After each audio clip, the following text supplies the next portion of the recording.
So we haven't done a tough love video in quite a few months, so we are certainly overdue. Let's do a new one. This was inspired by some discussion happening in Sync Academy just last week. And it is going to, for a few of you, hit a little hard, but I think it is some truth and some wisdom that you do need to hear. You can ignore it at your own peril and just continue as you've been doing it, but I do think some of you guys are your own worst enemies, and you are basically sabotaging yourselves in this career because you're searching for something that might not exist, or certainly maybe not exist in the beginning years of your sync licensing career, okay? So what am I talking about?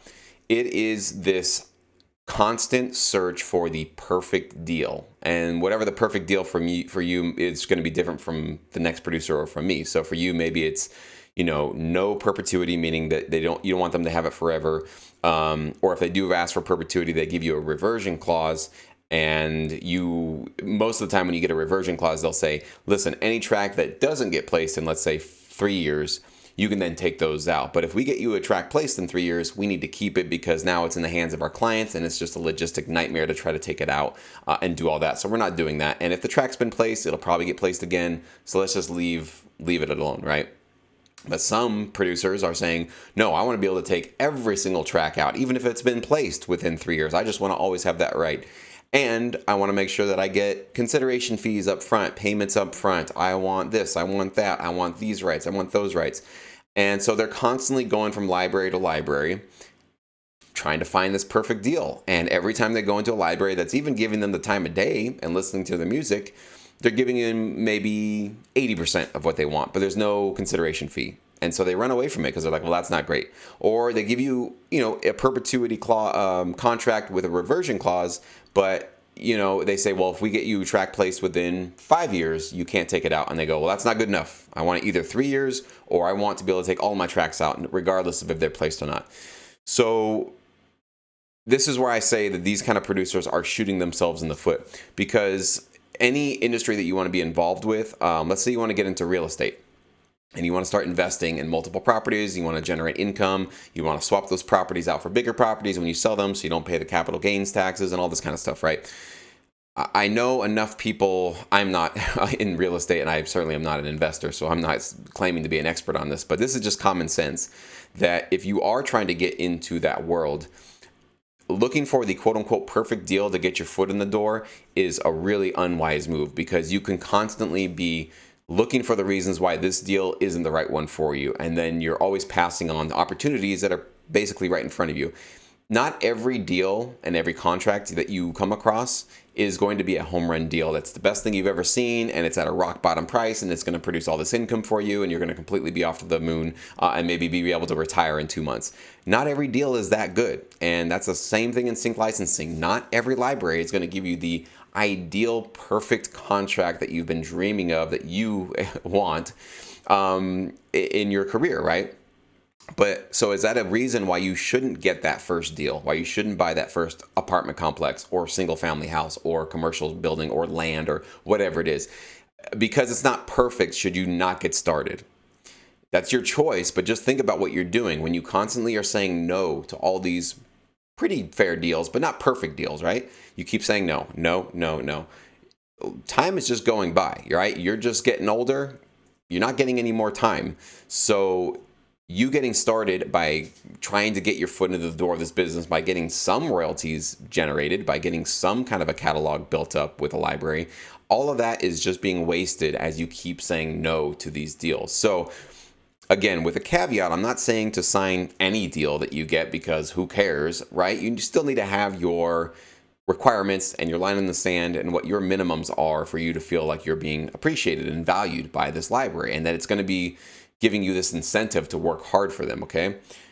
But at the same time, don't expect to be thrown a multi-million-dollar A+ top-rated deal that, one of the best deals you ever heard in this industry right off the bat. Like, I've heard of some producers, again, there's some that have reached out to me and said that their first contract in this business was $1,500 consideration fees, but that was in perpetuity, with or without a reversion clause. I'm not actually sure, but some producers are getting into this business and seeing these really awesome contracts. But some producers, like myself, I didn't get into this business with rock star contracts that they were average, right? Small consideration fees, nothing I'm going to retire on, nothing I'm going to be able to pay my bills with, and perpetuity clauses, completely 100%, no reversion clause, no taking my tracks out. So if I went back in time and I had this like high standard, this perfectionist standard, and I didn't say yes to those contracts in the beginning, I never would have got started, because every library that I've worked with has some things that are great about their contracts, some things that are not ideal, and I wish they would be better. But, I'm going to basically pick my battles wisely and realize what's more important to me, looking for a perfect deal or creating a full-time income with sync licensing, because I can get into, I wouldn't call them subpar, but let's say average to decent contracts with libraries that are really strong libraries, and I can be on a path to be doing this, right? So if I'm constantly I feel like in some of your guys' situations, this is a form of procrastination.